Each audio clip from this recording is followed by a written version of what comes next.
ይህ ታሪክ ፈተናን በድል ስለመወጣት ነው። አንድ ቀን የአንድ ገበሬ ሰው አህያ ጉድጓድ ውስጥ ወድቆ መጮህ ይጀምራል። ገበሬውም ጩኸቱን ሰምቶ እንዴት እንደሚያወጣው እያሰበ ሳለ አህያው እንዳረጀና ምንም እንደማይጠቅመው ትዝ ይለውና ጉድጓዱ ውስጥ ሌሎቹ አህዮቹ እንዳይወድቁ ጉድጓዱን ለመድፈን ይወስናል። ከዛ ጎረቤቶቹን እንዲያግዙት ጠርቶ ሰፈር ውስጥ ተሰብስቦ በነበረ ቆሻሻ ጉድጓዱን መሙላት ይጀምራሉ።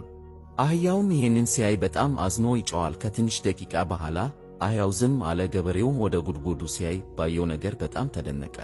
አህያው በጣም በሚገርም ሁኔታ የሚወረወርበትን ቆሻሻ እያራገፈ ወደ ላይ እየወጣ ነበር። የገበሬው ጎረቤቶችም አፈር መሙላታቸውን ቀጠሉ።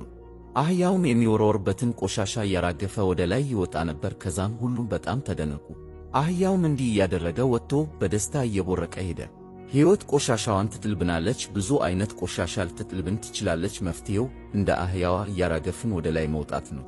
እያንዳንዱ የሚያጋጥመንን ችግር ወደ ላይ የምንወጣበት ደረጃችን ነው። ተስፋ ሳንቆርጥ እያራገፍን ወደ ላይ እስከወጣን ድረስ ከየትኛውም ጥልቅ ጉድጓድ እንወጣለን። እስከ አሁን ፎሎ እያረከኝ ካልሆነ ከአሁን በኋላ ላታየኝ ትችላለህ። ግን አረጋኸኝ ከሆነ እንኳን ደስ አለ። ሁልጊዜ አንድ ነገር ትማራለህ።